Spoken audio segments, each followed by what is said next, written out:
Graça e paz, meus irmãos.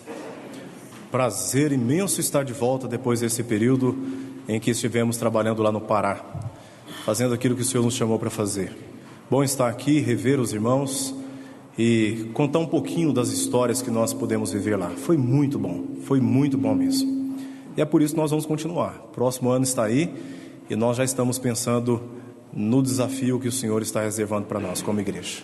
Até lá, estejamos orando e nos preparando, porque a obra não para. Até que Jesus volte, Ele conta comigo e conta também com você. E precisamos estar sempre alegres e dispostos para essa obra missionária. Amém? Vamos abrir o Evangelho de Lucas, capítulo 10.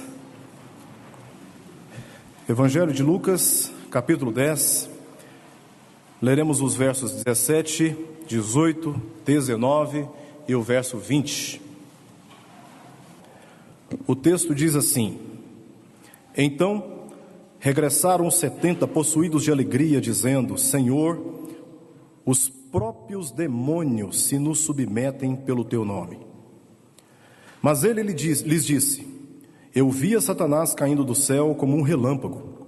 Eis aí vos dei autoridade para pisar de serpentes e escorpiões e sobre todo o poder do inimigo, e nada absolutamente vos causará dano.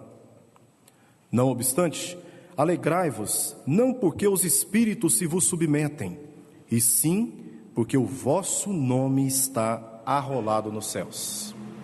Vamos orar? Querido Deus, nós queremos aqui, ó Pai, exaltar o seu nome, porque o Senhor é fiel em todas as suas promessas. O Senhor não muda nunca. Todos os seus preceitos, todos os seus mandamentos, todos os seus conselhos são fiéis. E neles nós queremos depositar a nossa confiança, porque somente o Senhor pode edificar a nossa vida, somente o Senhor pode restaurar a nossa vida, somente o Senhor pode guiar os nossos passos nas trevas deste mundo, porque a sua palavra é luz para os nossos caminhos. Pedimos que neste momento o teu Santo Espírito, aquele que foi enviado por Cristo para nos fazer lembrar todas as coisas que Ele mesmo ensinou, ajuda-nos a entender e também a aplicar essa palavra na nossa própria vida. Por nós mesmos isso não será possível, e é por isso que nós neste momento suplicamos que o Senhor seja misericordioso o suficiente para depositar essa palavra no nosso coração. É a oração que fazemos em nome de Jesus, o nosso Redentor. Amém. Amém. Voltando um pouquinho os nossos olhos no texto, leremos no verso 52 do capítulo 9, que Jesus estava com seus discípulos na Galileia, rumo à Judeia, passando pela Samaria. E nesse caminho, chegando na Samaria, verso 57, alguém resolveu dizer para ele: Senhor, eu vou te seguir para onde o Senhor for. Nessa hora, Jesus contestou a motivação daquele coração que certamente ninguém estava enxergando. Possivelmente a motivação desse que chegou diante de Jesus, declarando o compromisso de seguir a Jesus por qualquer lugar em que Jesus passaria.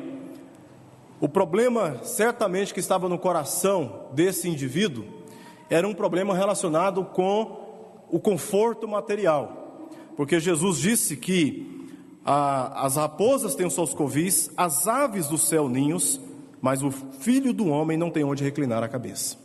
Logo em seguida, um outro chega diante de Jesus dizendo: Senhor, eu te seguirei. Mas Jesus é abordado com uma proposta condicional: eu vou te seguir, mas eu peço que o Senhor me permita primeiro sepultar o meu pai, ou seja, deixe que eu cuide dos meus pais, conviva com os meus pais, e quando eu não tiver nenhuma obrigação mais com os meus pais, aí eu te servirei. E Jesus, nessa hora, o advertiu, dizendo que eles deveriam deixar os mortos sepultarem os seus próprios mortos, e ele deveria ir, portanto, pregar a respeito do reino de Deus. Possivelmente o problema desse indivíduo aqui não foi um problema do primeiro indivíduo. Certamente, esse indivíduo aqui que chega diante de Jesus, desejoso de seguir a Jesus e de caminhar atrás de Jesus, havia no seu coração o apego aos valores menos importantes do que aqueles que envolviam a pregação do reino de Deus. E Jesus o advertiu. Um terceiro chega diante de Jesus com a mesma proposta: Senhor, eu vou te seguir, mas primeiro, deixa-me ir e despedir-me daqueles que estão na minha casa. E Jesus disse que ninguém, que uma vez que tenha colocado as mãos no arado e olha para trás, é apto para o reino de Deus. Certamente, o problema desse indivíduo aqui, diferente do primeiro e do segundo indivíduo, era um problema relacionado com o apego à sua família mais do que ao Senhor. É conflitante, mas o chamado de Deus e a própria pessoa de Jesus representa para nós um valor tão excelente, que explica o fato de muitas pessoas terem deixado tudo, como os próprios discípulos de Jesus, para segui-lo. Nesse momento, entramos no capítulo 10, verso 1, em que Jesus designa outros 70. E ele envia esses 70 organizados de 2 em 2 para que o precedessem em cada cidade e lugar aonde ele estava para ir. Então, esses 70 discípulos organizados de 2 em 2, eles saem e precedem a visita de Jesus nas cidades da Samaria.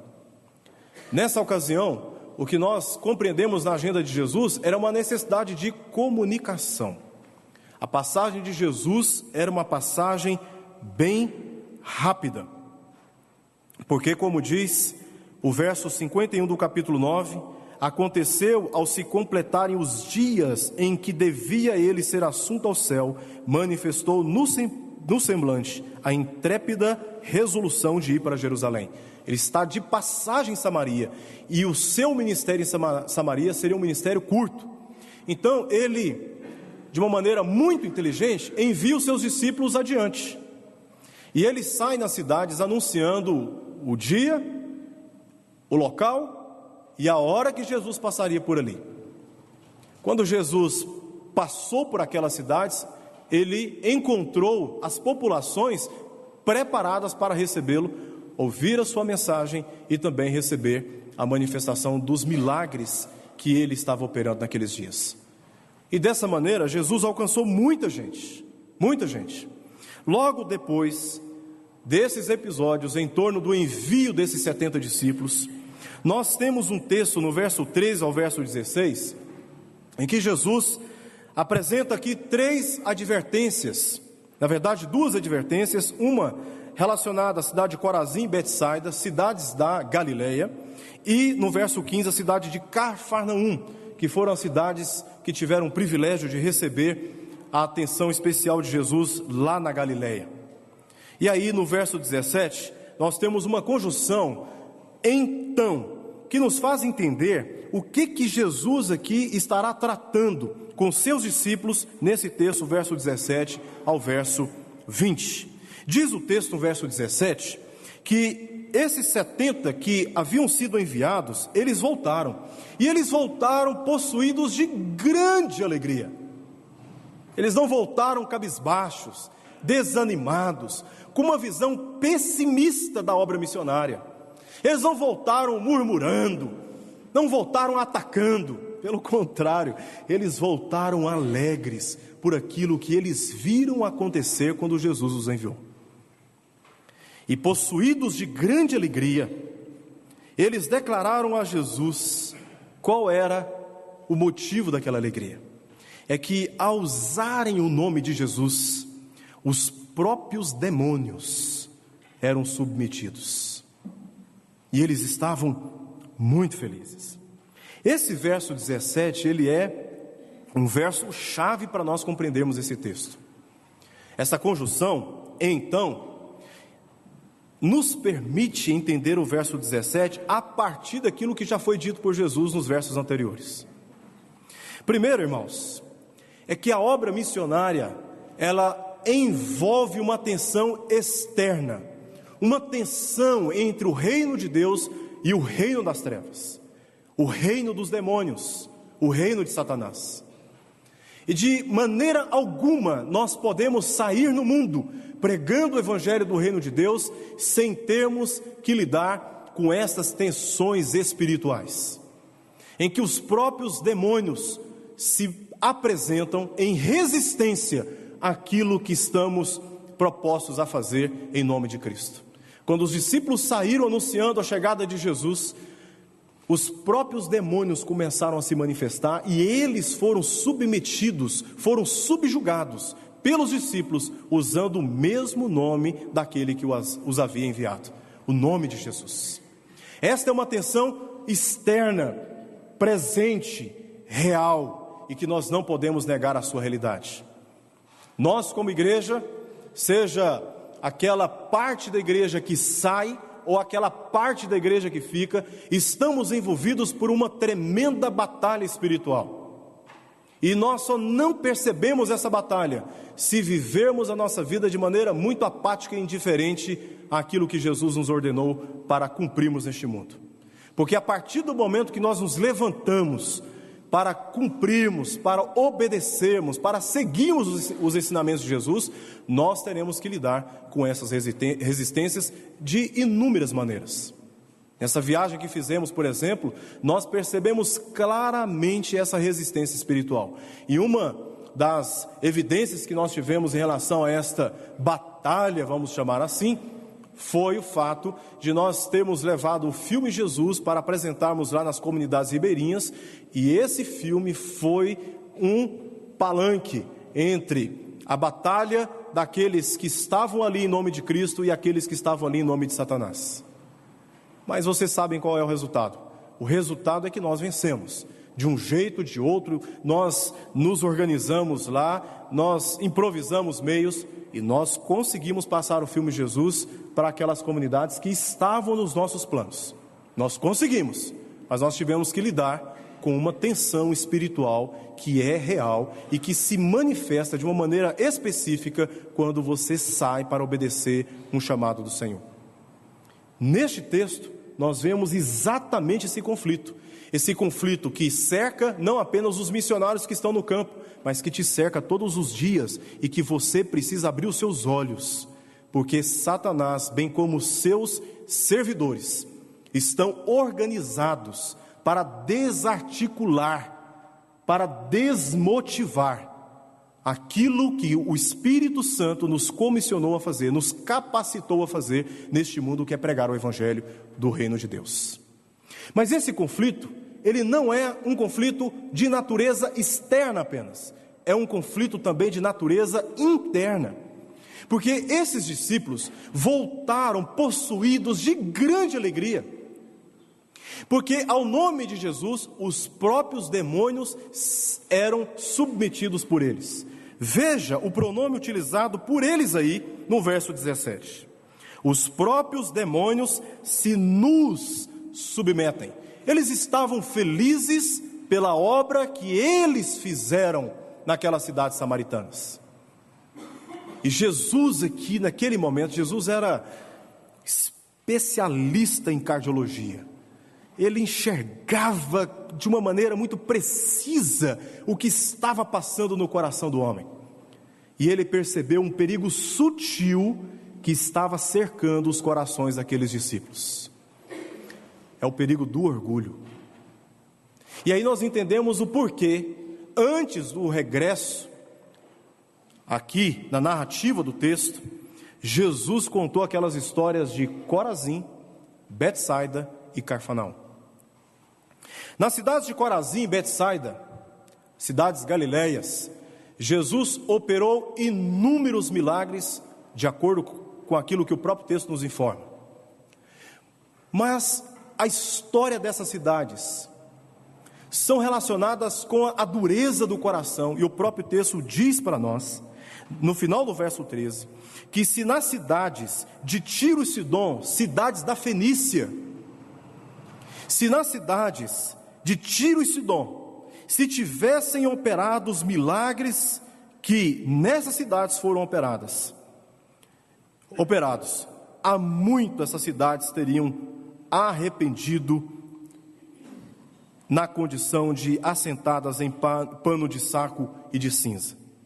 Porém, a advertência e a sentença de Jesus no verso 14, é que para aquelas cidades de Tiro e Sidom, cidades fenícias, haverá menos rigor do que para as cidades de Corazim e Betsaida. Qual era o pecado que Jesus destacou dessas cidades? O pecado da dureza de coração. São cidades que viram Jesus, que foram privilegiadas com a presença do Filho de Deus, e ouviram a mensagem do reino de Deus, do próprio Filho de Deus.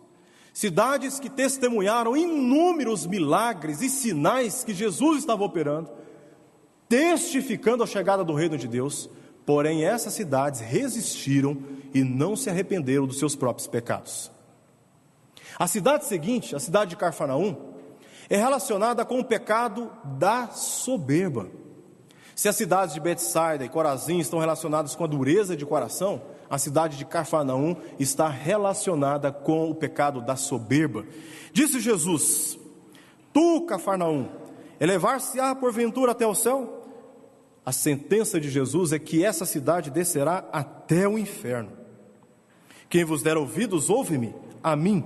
A quem vos rejeitar a mim, me rejeita. Quem, porém, me rejeitar, rejeita aquele que me enviou. O que Jesus está declarando aqui? O pecado da soberba levou a cidade de Cafarnaum a viver numa condição autossuficiente. Eu não preciso de Jesus, eu posso me garantir. Eu sou capaz de conduzir os meus próprios passos, de organizar a minha própria agenda, porque eu sei o que acontecerá no futuro e eu tenho condições de me preparar e eu não preciso de Jesus. E essa cidade rejeitou Jesus por causa da soberba que invadiu o seu coração. Voltando para o texto que nós lemos, nós vamos entender por que Jesus, no verso 18, agora disse para aqueles discípulos: mas ele lhes disse: eu via Satanás caindo do céu como um relâmpago.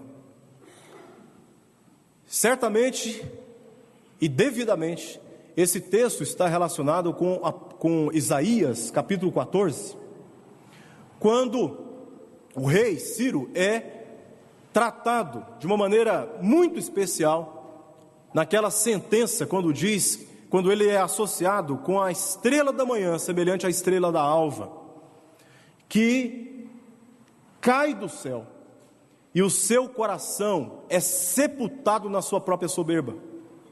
Essa estrela que cai, que Jesus está dizendo aqui, é uma referência ao próprio Satanás.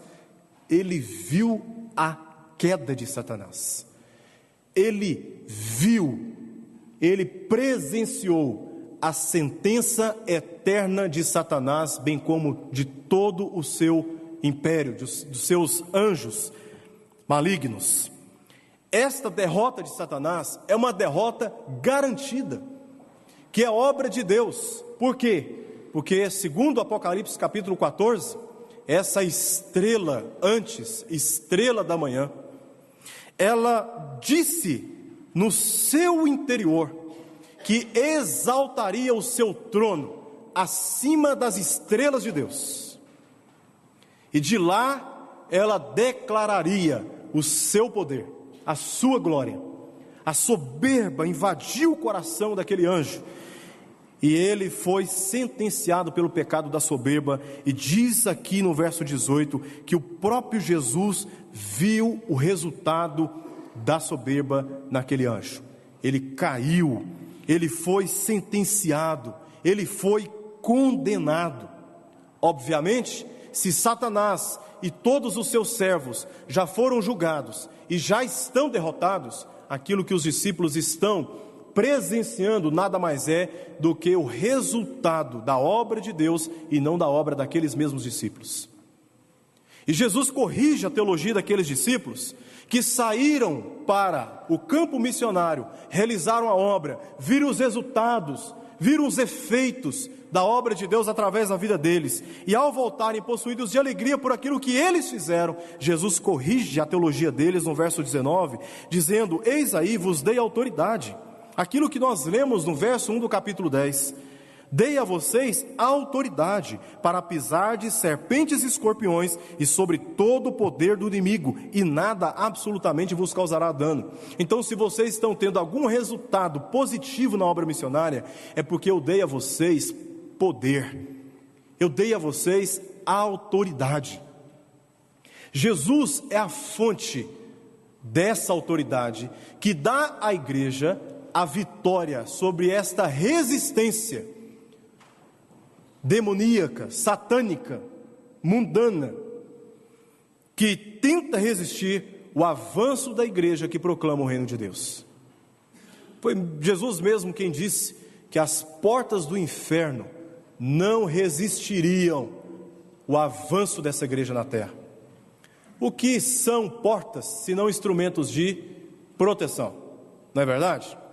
Quando nós saímos de casa hoje, certamente nós trancamos a porta da nossa casa. Quando nós deixamos o nosso carro, quem veio de carro, quando nós deixamos o nosso carro no estacionamento hoje, o que nós fizemos? Nós trancamos a porta do nosso carro. Por quê? Porque a porta é um instrumento de defesa para aquilo que consideramos de valor dentro, seja da casa, seja do carro. Há muitas vidas ainda aprisionadas pelo poder de Satanás. E o que Jesus está declarando aqui é que a igreja que se levanta frente a esta resistência demoníaca, tenebrosa, é que o reino das trevas, o próprio inferno, não conseguirá resistir, não terá nem armas de defesa contra essa igreja. É por isso que sair para o campo missionário, seja no Pará, seja do outro lado da sua rua, as vitórias que você contemplar, as vitórias que você testemunhar, são vitórias garantidas pelo próprio Cristo, porque Satanás e os seus anjos já foram sentenciados, já foram condenados, e nós vencemos nesta viagem ao Pará. Nós voltamos vitoriosos. Sabe por quê? Porque a fonte da autoridade da pregação do Evangelho, a fonte da autoridade daquilo que nós podemos realizar nesse tempo, é o próprio Cristo. Ele quem nos deu essa garantia. Do jeito que fomos alegres, voltamos alegres.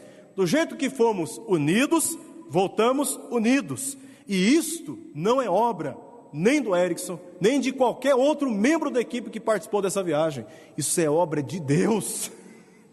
20 pessoas, com idades diferentes, com contextos diferentes, com níveis diferentes de maturidade, instalados quase 20 dias em barracas, debaixo de um calor muito grande, e carapanã, e mutuca picando, e a gente conversava um com o outro assim, abanando os braços, mexendo com as pernas por causa dos mosquitos, e ainda realizar o que podemos realizar, voltando com tanta alegria, enfrentando um caminho de volta atribulado. Só para os irmãos terem uma ideia, num certo momento da viagem, o ônibus deu uma queda, puf, e aí começou a arrastar o eixo no chão. Olhamos pela janela, o que nós vimos? A roda do ônibus passeando do nosso lado. Parte da viagem fizemos em pé, deitados nos corredores do ônibus. Mas pergunte para todos aqueles que participaram dessa viagem, como é que está o coração? Prontos para outra obra. E por que não? Ano que vem está chegando aí, e até lá temos a missão de trabalhar aqui. Bênção. Agora, quem é que dá essa bênção para nós? A nossa inteligência? A nossa capacidade de planejar e de organizar um trabalho como esse? O dinheiro que foi investido? A estrutura que foi montada? De maneira alguma. É Cristo em nós. Ele é quem nos dá a garantia da vitória.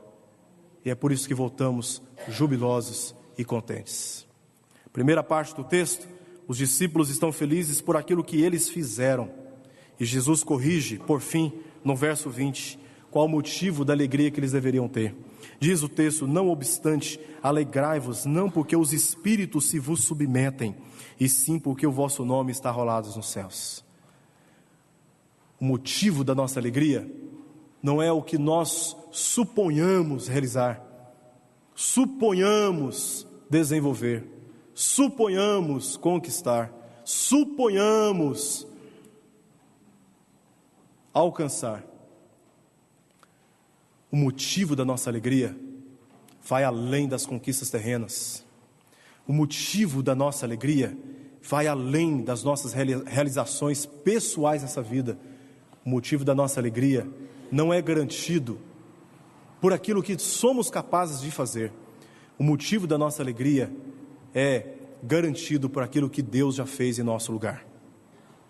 Não é porque os espíritos se nos submetem a usarmos o nome de Jesus, fazendo disso um espetáculo, um show para ganharmos audiência e comovermos as pessoas de que somos uma igreja bem articulada e que estamos provocando libertação das pessoas e por isso precisamos ser recompensados com arrecadações financeiras. O grande motivo da nossa alegria como igreja está no fato daquilo que Deus já fez por mim e já fez por você, porque não importa as tribulações dessa vida, não importa quantas resistências, quantos problemas haveremos de viver nessa vida, a nossa vitória já está garantida, porque Jesus Cristo naquela cruz se entregou por nós, e o seu sangue nos lavou de todo pecado, e fomos declarados justos na presença de Deus, e nada, absolutamente nada, poderá separar-nos do amor de Deus que está em Cristo Jesus. Este é o grande motivo da nossa alegria.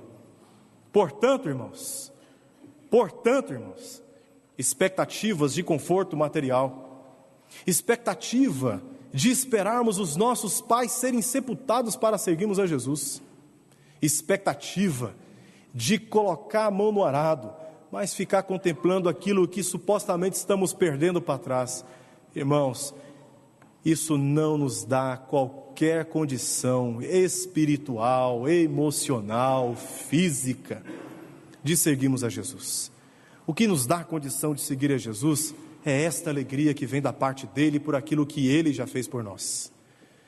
Se somos capazes de produzirmos muitas coisas e de impressionarmos as pessoas por aquilo que fazemos, isso só é possível por causa do Senhor. Por isso que ao Senhor devem ser dadas todas as glórias. Por isso que ao Senhor, nós, nessa noite, devemos nos alegrar por causa dEle, por aquilo que Ele está fazendo na nossa vida, na vida desta igreja em particular. É Deus que nos dá vitória. Podem se levantar os demônios, podem se levantar os reinos das trevas.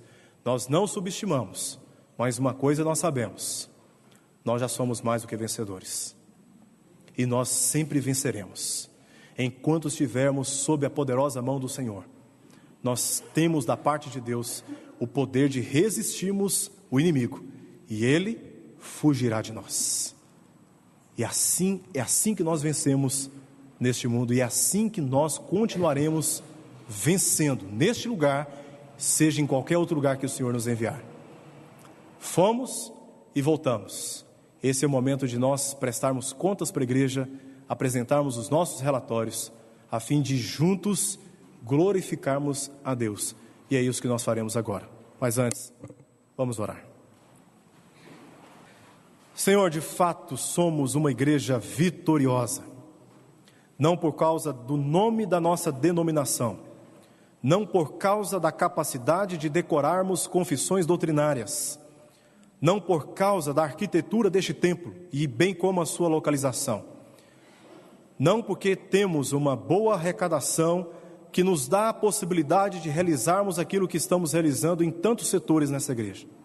Somos uma igreja vitoriosa, Senhor, não porque temos ao longo dos anos plantado igrejas e feito tantos trabalhos relacionados com a obra missionária. Somos uma igreja vitoriosa, Senhor, porque o Senhor nos comprou com o sangue do seu Filho, e é isto que nos alegra nessa noite. O Senhor, pelo sangue do seu Filho, comprou muitas vidas naquele lugar que nós testemunhamos lá em Piranopã, no Pará. E hoje são pessoas livres na presença do Senhor. E não é obra nossa, é obra tua, é obra da sua graça, é obra da sua bondade. E é por isso que nessa hora, Senhor, como igreja, nos submetemos a Ti para reconhecermos, ó Deus, a nossa pequenez, a nossa necessidade de dependência do Senhor, confessando a Ti, Senhor, a nossa necessidade de sermos perdoados, a nossa necessidade de sermos animados, a nossa necessidade de sermos alegrados pelo Senhor, sermos capazes de fazermos festas na presença do Senhor, por aqueles que são salvos, por aqueles que são resgatados, por aqueles que estavam perdidos sob o poder do inimigo, mas que agora estão livres para sempre na presença do Senhor. Dá-nos esta alegria por aquilo que o Senhor tem feito, mais do que por aquilo que fazemos, mais do que por aquilo que conquistamos nesta vida terrena e que irá passar, mas aquilo que o Senhor fez por nós, fez por minha vida e pela vida de tanta gente, de tantas pessoas que o Senhor ainda tem feito. Dá-nos, ó Deus, a alegria que é eterna, porque deste mundo, tudo o que poderemos levar,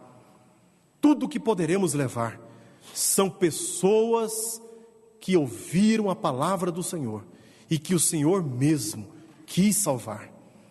Este é o bem eterno, Senhor. Coloca os nossos olhos no lugar certo, o nosso foco no lugar certo, desvia os nossos olhos de nós mesmos, desvia o nosso coração da arrogância, da soberba, Senhor, da resistência, da dureza de coração, e dá-nos um coração humilde, pronto para Te servir em toda e qualquer circunstância, e que a alegria do Senhor seja a nossa força, que a alegria do Senhor seja o ânimo suficiente para nos levantarmos em obediência ao Senhor. É o que nós Te pedimos essa noite, em nome de Jesus.